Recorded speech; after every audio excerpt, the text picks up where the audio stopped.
Et salut à tous, première vidéo de l'année 2023, donc bonne année à tous. Et pour démarrer cette année, j'ai décidé enfin de commencer une nouvelle série sur le machine learning et plus précisément le reinforcement learning, donc l'apprentissage par renforcement. C'est un sujet que je veux regarder depuis déjà pas mal de temps, depuis plus d'un an. Et là, il faut vraiment que je me lance dans des vidéos et que je partage tout ça avec vous. Le but de cette série, c'est de vous montrer comment ça marche, non pas avec des librairies qui font tout par magie, mais plutôt de le faire nous-mêmes avec notre propre code. Et on va faire ça en C#, donc ça sera beaucoup plus simple que ce que l'on peut faire en Python avec des librairies de machine learning qu'on trouve sur Internet. Là, on va tout faire from scratch en C#. Et je vais commencer dans cette vidéo par mettre en place un petit jeu, le tic-tac-toe. Et sur ce jeu, on va rajouter de l'intelligence artificielle au fur et à mesure. Donc dans cette première vidéo, on va coder notre jeu tic-tac-toe. A tout de suite.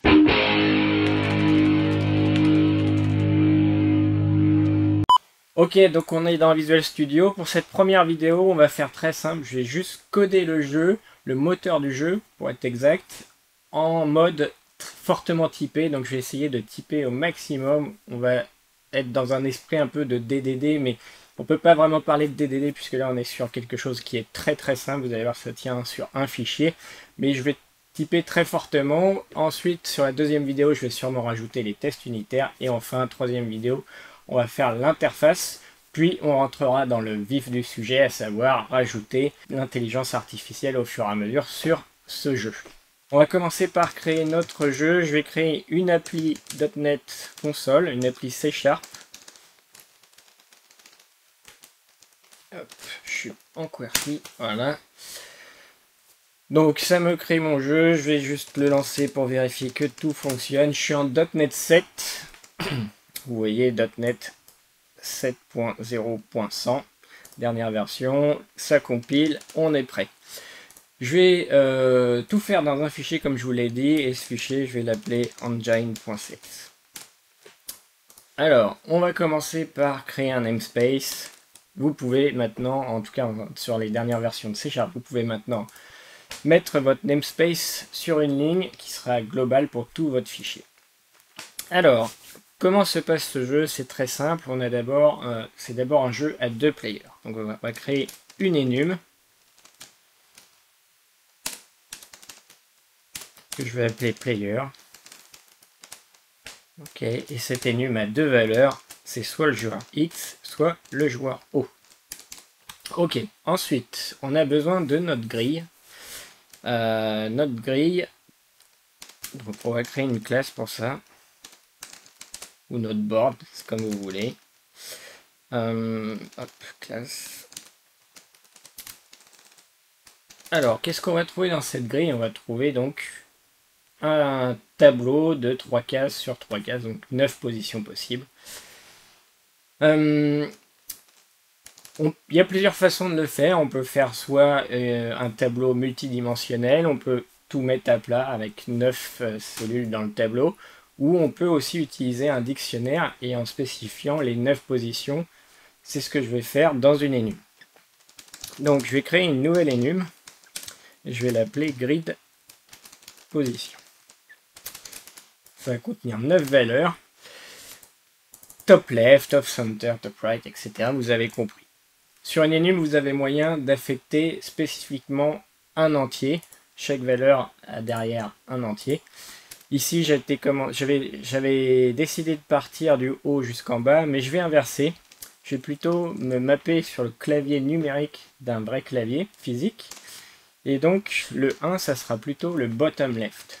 Donc, on aura 1, 2, 3 ici. Et en haut, on aura 7, 8 et 9. L'avantage d'utiliser un dictionnaire, justement, c'est que je peux changer ces valeurs sans affecter le bon fonctionnement de mon programme. Ok, ces différentes valeurs, maintenant, il faut que je les utilise. Dans ma grille, ce que je vais faire, c'est que je vais rajouter un champ privé de type dictionnaire. La clé, c'est évidemment ma position. Hop. Et la valeur, ça sera est-ce que j'ai un player à cette position ou pas, donc nullable. Je mets le point d'interrogation pour préciser que ça peut être nul, c'est une valeur nulle. Je vais appeler ça inner et je vais directement construire toutes les valeurs possibles de cette grille. Donc je vais prendre mon enum grille position, je vais prendre l'ensemble des valeurs et pour chacune des valeurs, je vais transformer tout ça en dictionnaire et mettre la valeur nulle dans la grille par défaut. Ok, j'ai ma grille qui est vide pour l'instant. Il y a un truc que moi je voudrais rajouter qui est assez intéressant, et notamment si on fait du machine learning, je pense que ça peut aider, c'est d'avoir l'historique, de pouvoir remonter dans l'historique ou pouvoir recréer une partie à partir d'un historique. L'historique sur ce jeu-là, c'est très très simple, c'est une liste de positions. Je n'ai même pas besoin de définir cette position par quel joueur elle a été jouée, puisque je sais que la première position sera toujours jouée par le joueur X. Donc finalement, l'historique, c'est un i énumérable de grid position. Plusieurs possibilités, soit je peux créer un type pour encapsuler l'énumérable de grid position, soit, et c'est ce que je vais faire ici, plus simple, je vais créer juste un alias. Pour créer un alias en C#, il n'y a pas 36 solutions, on va faire un using et on va renommer finalement une classe ou une interface. Voilà, donc history, c'est bien un i énumérable de grid position. À partir de là, ce que je vais faire, je vais vouloir reconstruire ma grille à partir d'un historique. On va rajouter un constructeur. Mon constructeur, il prend ma liste de positions, mon historique. On sait que le premier player, c'est le player X, et je vais parcourir chacune des positions, affecter la valeur, et à chaque fois, je change de player. Au lieu de recoder plusieurs fois la fonction qui change de player, je vais coder une fonction qui s'appelle switch. C'est sur l'enum, donc je vais faire une méthode d'extension. On va créer cette fonction tout de suite. Voilà, je crée une classe statique extension et une méthode statique qui est une méthode d'extension. On retrouve le mot-clé this qui signifie que c'est bien une méthode qui étend le type player. Et donc je prends le player actuel, et si c'est X, ça devient O, et si c'était O, ça devient X, tout simplement. Voilà, donc là, on a notre grille, avec les différentes valeurs, les différentes positions, et on est capable de recréer la grille à partir d'un historique. Ok, super. Parlons maintenant de l'état d'une partie. Une partie, elle est soit en cours, soit elle est terminée. Si elle est en cours, il y a sûrement un joueur qui doit jouer le prochain mouvement et je peux aussi garder soit ma grille, soit mon historique. Si elle est terminée, soit il y a un joueur qui est gagné, soit on est en égalité. Et je peux aussi garder mon historique. Alors, on va essayer de définir ces deux états. En C#, on n'a malheureusement toujours pas de type union. Donc le type union, c'est le fait d'avoir plusieurs possibilités, plusieurs choix, et associer à ces choix différentes valeurs. Donc on peut associer des classes, on peut associer des enums, on peut associer des types, whatever. Pour simuler les unions, ce qu'on va faire, c'est qu'on va utiliser des records. Les records sont immutables, ça veut dire que si vous avez besoin de modifier une valeur, vous devez recréer entièrement l'objet. Heureusement, on a une syntaxe pour copier l'objet en changeant certaines valeurs. Mais ça, on le verra un petit peu après. Donc là, je vais utiliser des records et de l'héritage pour simuler, entre guillemets, des unions. Ce ne sera pas aussi puissant qu'un type union comme on l'a en F#, comme on l'a en Rust, mais ça sera pas si mal. Donc ce que je vais faire, c'est que je vais créer un record GameState qui va être abstrait. Je ne peux pas créer directement le record GameState. Je vais hériter de GameState et là je vais créer mes deux choix. Donc soit la partie est in progress. In progress va contenir un historique de tous les mouvements et le joueur qui doit jouer le prochain tour. Ça hérite bien de GameState. Soit je dis que la game elle est finie, j'ai toujours mon historique et j'ai besoin d'un résultat. Le résultat, je l'ai dit tout à l'heure, c'est soit la partie a été gagnée, soit on est en égalité. Et bien pour ça, on va refaire la même chose. Je vais donc créer un record game outcome, le résultat de la partie. Soit la partie a été gagnée par un player, soit la partie est en égalité. Et là, j'ai pas de données supplémentaires. Ok, c'est pas mal. On a notre état qui est plutôt bien défini, assez clair, simple. Maintenant, ce qu'on va faire, ce qui nous manque, c'est les règles du jeu et aussi une classe qui va me permettre un peu simplement de jouer. Et pour ça, je vais créer une nouvelle classe qui va, c'est un peu mon singleton, c'est elle qui va gérer l'état et qui va faire évoluer l'état durant la partie. Cette classe, je vais tout simplement l'appeler tic-tac-toe. Ça va être la classe qui gère ma partie. Et quand on va construire un nouveau tic-tac-toe, on va démarrer une nouvelle partie. Oups. Je vais démarrer une nouvelle partie, donc je vais créer une méthode qui me permet de créer une nouvelle partie. Et pour créer une nouvelle partie, c'est tout simple. Je vais finalement charger une partie à partir d'un historique. Je vais charger l'historique dans l'état. Et l'historique, ça sera tout simplement un tableau vide de grille position. Ok, donc on va créer cette fonction. Et dans cette fonction, ce qu'on va faire, c'est qu'on va créer notre état de jeu. Alors, l'état, déjà, il faut pouvoir le stocker dans notre classe. Hop, mon état, c'est bien un game state. Donc la classe de base, le record, pardon, qui est abstrait. Et il ne peut pas être seté depuis l'extérieur, mais il va être évidemment seté à l'intérieur de notre moteur de jeu. Donc c'est ici que je vais créer mon état, au moment où je vais charger un historique, je vais recréer un état. Donc là, il faut faire attention, soit j'ai chargé un état qui n'a plus de possibilité, la partie est déjà finie, soit c'est un nouvel état, ça ne sera pas toujours un état vide. Donc ce que je vais faire, c'est que je vais créer une nouvelle grille à partir de mon historique. Et position. On va stocker ça dans une variable, évidemment. Et là, ce qu'il faudrait, c'est que je puisse savoir si la grille, il y a un winner, donc la partie est terminée. En fait, je vais revalider la partie, s'il y a des cellules vides ou pas.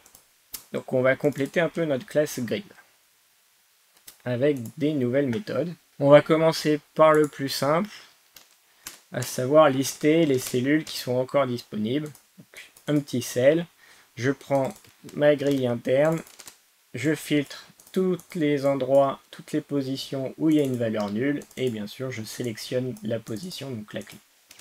Voilà, ça très simple, mais ça me permet déjà de voir s'il reste des cellules vides. S'il n'y a plus de cellules vides, la partie est déjà terminée. Ensuite, la deuxième chose, c'est de savoir s'il y a déjà un joueur qui a gagné, qui a aligné 3 croix ou 3 ronds. Et pour ça, il va falloir implémenter la règle qui valide le fait qu'on a gagné ou pas. Donc on a besoin de parcourir les lignes, les colonnes et les diagonales. Moi, ce que je vais faire, c'est que je vais créer une propriété, un getter, qui va me donner l'ensemble des lignes. Ça va me faire une énumération de l'ensemble des lignes possibles. Donc 3 par 3. Je vais faire ça pour les lignes, pour les colonnes, et enfin les deux diagonales. Et maintenant, une fois que j'ai ces listes, je vais les utiliser dans une fonction. Une fonction qui va me retourner le winner ou pas de winner s'il n'y en a pas. Hop, pour ça, c'est très simple. Je crée une fonction asWinner. Est-ce que j'ai un winner? Ça peut être un player ou pas, puisqu'il ne peut aussi ne pas y avoir de winner. Donc je prends toutes les lignes, puis les colonnes, puis les diagonales, et je parcours ce tableau de 3, et je fais un distinct.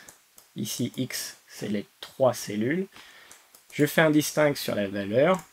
Si le count, c'est 1, c'est qu'elles sont toutes égales. Dans ce cas-là, je peux directement retourner la première valeur. J'aurais pu faire last. En fait, peu importe. Ici, j'ai fait first. Si on n'a rien retourné, ça veut dire qu'il n'y aura pas de winner. On a tout parcouru et on retournera nul. Ok, revenons à notre load historique. J'ai ma grille. Ici, je vais pouvoir vérifier du coup si j'ai un winner et si ma grille est vide.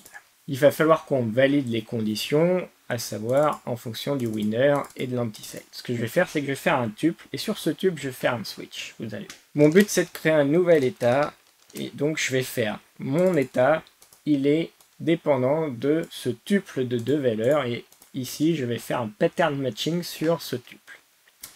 Premier cas très simple, j'ai pas de winner et en plus il me reste des cellules vides. Premier état, j'ai pas de winner, il me reste des cellules vides, donc je vais créer un état in progress. Et dans le in progress, j'ai aussi besoin de savoir quel joueur va jouer le prochain. Pour ça, je vais utiliser mon historique et faire un modulo 2 sur cet historique. Hop, on va passer en lens.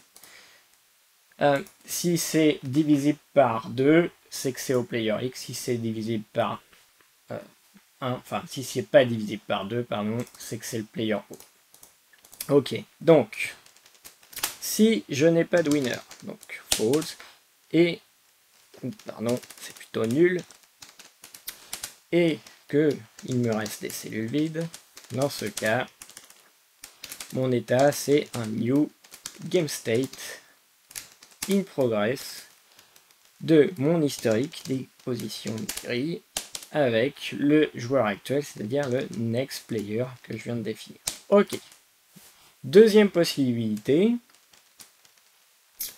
j'ai toujours pas de winner. Par contre, j'ai plus de cellules disponibles. Là, la partie, elle est terminée. New game state. Hop, de finish. On remet l'historique. Grid position. Et il nous faut un outcome. Donc là, je n'ai pas de winner. Hop, new. Et donc, on est sur une égalité. Dernière solution. J'ai bien un winner. Et dans ce cas-là, on va mettre même ce cas par défaut, peu importe les valeurs. Et dans ce cas-là, ça sera un game state. Finish aussi. Toujours les grilles position, mais avec un nouveau outcome qui sera cette fois une victoire pour notre joueur winner.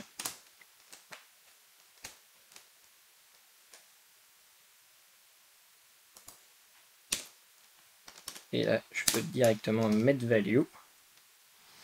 Et point virgule, on a créé notre état. Voilà, on a réussi à recharger notre historique. Pas mal, pas mal. Étape suivante, on a créé notre nouvelle partie. Il faudrait peut-être pouvoir jouer un mouvement. Ce que je vous propose avant de jouer un mouvement, c'est de voir un peu comment ça va se passer dans le programme. Donc, on va d'abord avoir à créer notre jeu, qui sera un new tic-tac-toe engine, et là, tic-tac-toe. Les namespaces sont fortement discutables, mais c'est pas important pour l'instant. Ici, c'est tout ce que je peux faire pour l'instant, mais ça va me créer automatiquement une nouvelle partie. Le constructeur appelle new game. New game lui-même va appeler load history avec un historique vide. Et on recharge notre historique.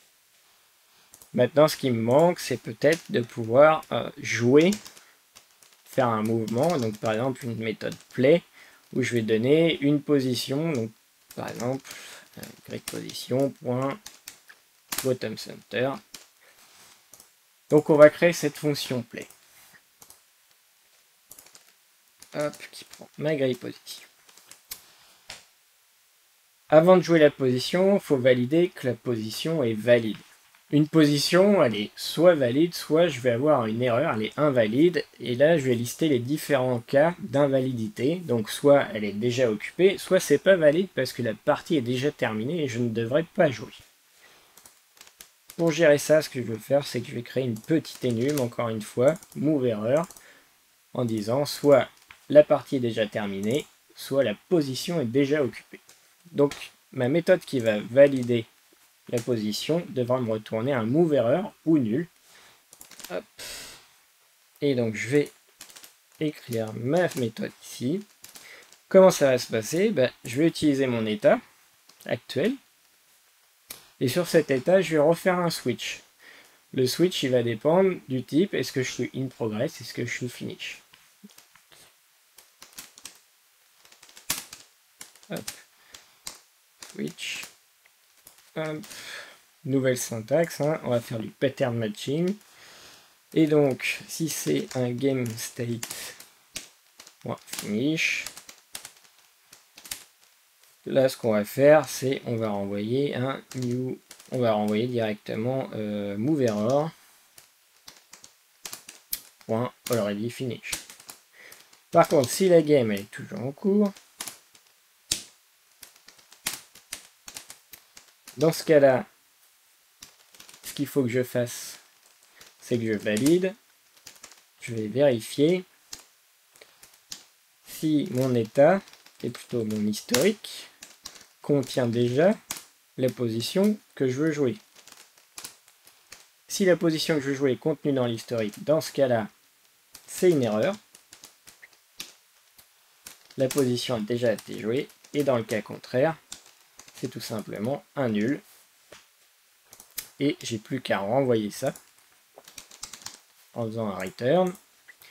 Je peux simplifier en expression body. Tac. Et ici, mon switch me dit attention, tu ne couvres pas tous les cas. Il n'y a pas de point virgule. C'est un warning. Je vais vous montrer un petit peu après comment on va limiter ce warning à un seul cas pour éviter de répéter encore et encore tous ces switches qu'on a sur les states. Vous voyez qu'ici, là c'est sur le tuple, mais on risque d'avoir des switches sur les différents states. Donc,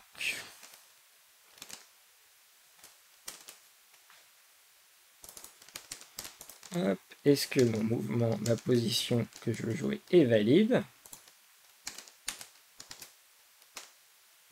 Si c'est différent de nul,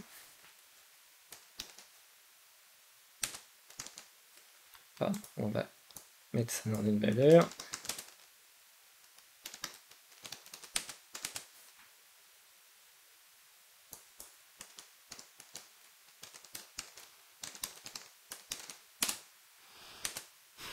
Si c'est pas nul, je vais retourner directement cette erreur. Donc au lieu d'envoyer void, je vais là aussi renvoyer un moveError.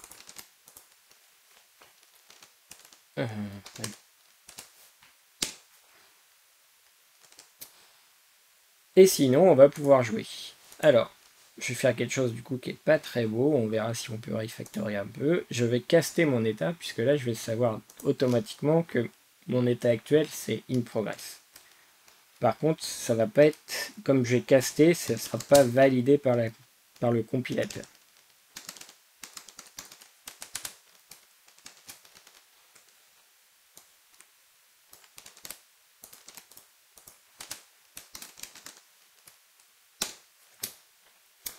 Donc, c'est ce qu'on peut faire. On peut directement, finalement, appeler load history et on pourrait très bien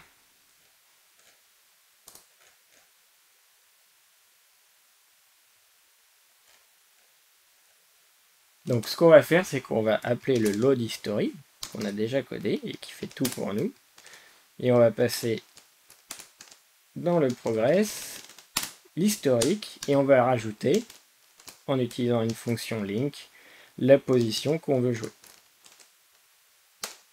Et ça va automatiquement mettre à jour notre état.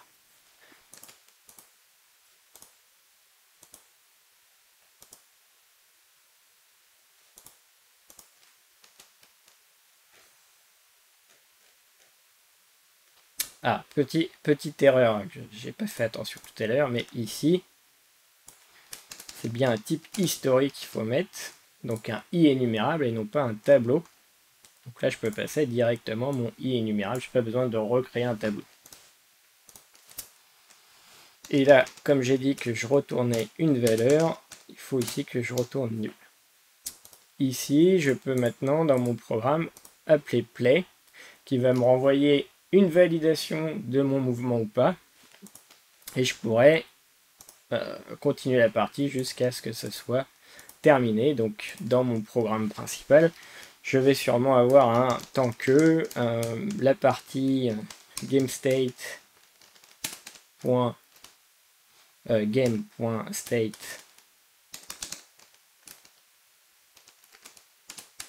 is, je vérifie que c'est un game state in progress. Et tant que c'est in progress, eh ben, je vais faire mes différents moves. Évidemment, je prends en input l'entrée utilisateur, donc soit une entrée à partir d'une UI, soit on verra à partir d'une intelligence artificielle qui décidera d'un mouvement. Ce qui est intéressant aussi, c'est de renvoyer les positions qui sont disponibles. Les positions disponibles, en fait, on les a à travers le GameState.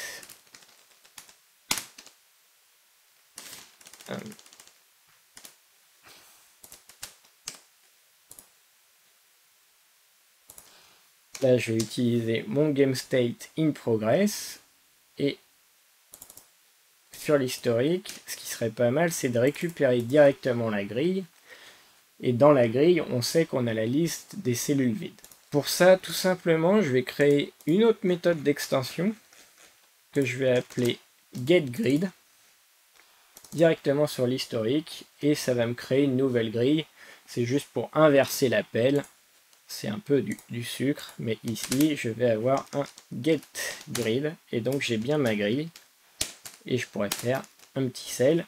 Si vous avez une interface ou n'importe quoi, ou même l'intelligence artificielle aura besoin de prévalider qu'elle joue bien une des cellules disponibles, plutôt qu'essayer de jouer directement dans n'importe quelle cellule, même sur un random, si on verra qu'on va coder une intelligence artificielle bête et méchante random, parce que oui, le random, ça peut être comptabilisé comme une certaine intelligence, et cette intelligence, au lieu de jouer n'importe quoi, va quand même jouer une position qui est déjà valide. Donc c'est comme ça qu'on va récupérer la liste des positions valides et qu'on va jouer ensuite. Une fois que notre partie est terminée, je pourrais tout simplement faire un game state. Ici, je sais d'avance que mon état, c'est... je vais savoir que mon état, c'est un état terminé.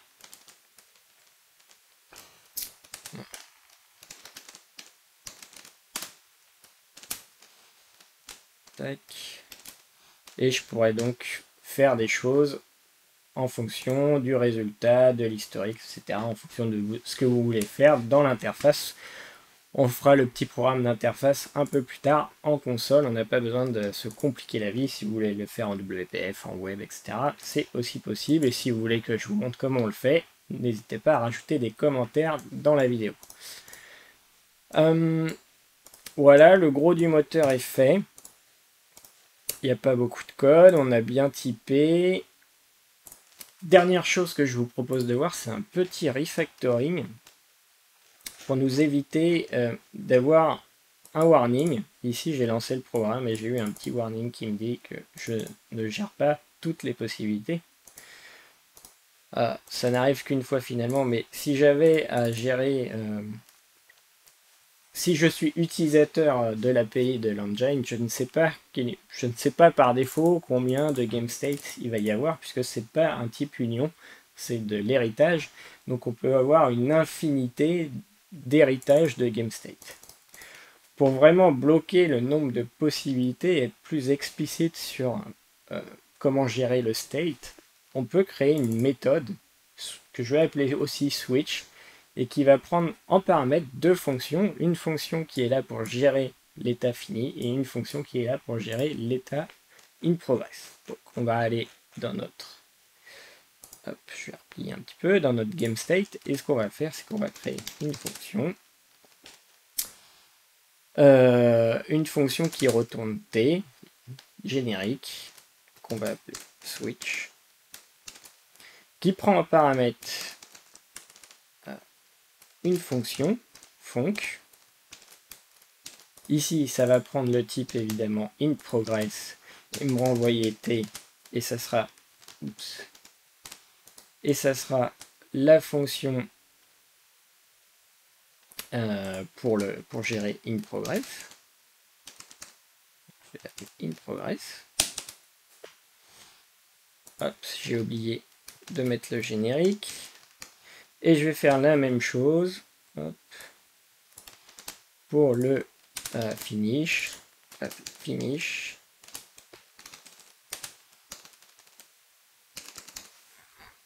Et je vais utiliser ces deux fonctions. C'est là où je vais faire mon switch sur l'état. Donc là, je vais faire un this switch.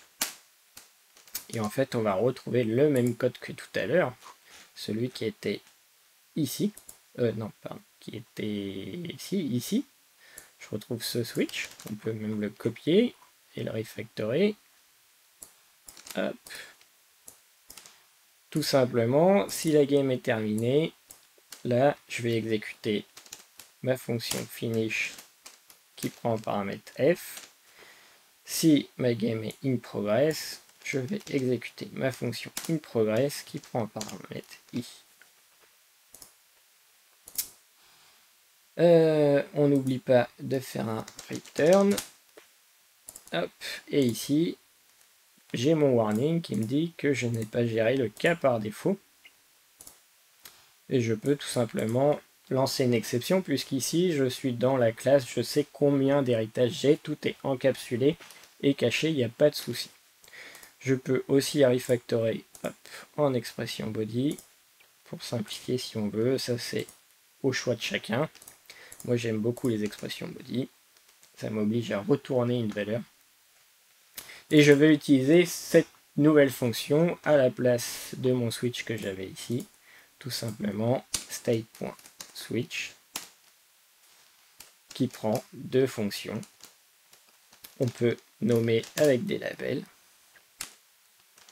Hop, ça prend une fonction qui sera, alors j'ai mis in progress en premier, ça sera celle-là, tac, virgule, je suis obligé de gérer le finish, et là c'est plus simple, c'est un return de ça, hop, ah, pardon, F, même si je ne l'utilise pas, et ici,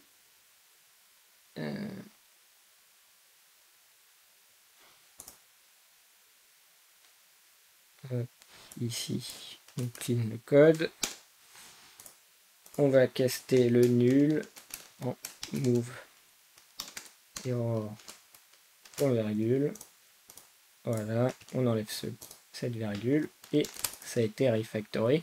Et donc j'utilise maintenant ma nouvelle fonction switch qui m'oblige vraiment à gérer l'état in progress et l'état finish. Vous avez un domaine qui est beaucoup plus parlant, qui vous aide à gérer l'ensemble des différents états. Voilà pour cette vidéo, j'espère que ça vous a plu, j'espère que ça vous a aidé. Abonnez-vous à la chaîne si vous voulez voir la suite. Dans la suite, on va créer des tests unitaires, c'est important de valider notre code. C'est pas ce petit morceau de programme qui valide que j'ai pas fait d'erreur, c'est vraiment des tests unitaires. Et la dernière partie, ça sera de créer une UI, on va créer une appli console. Je vais vous montrer comment créer une jolie appli console en C#.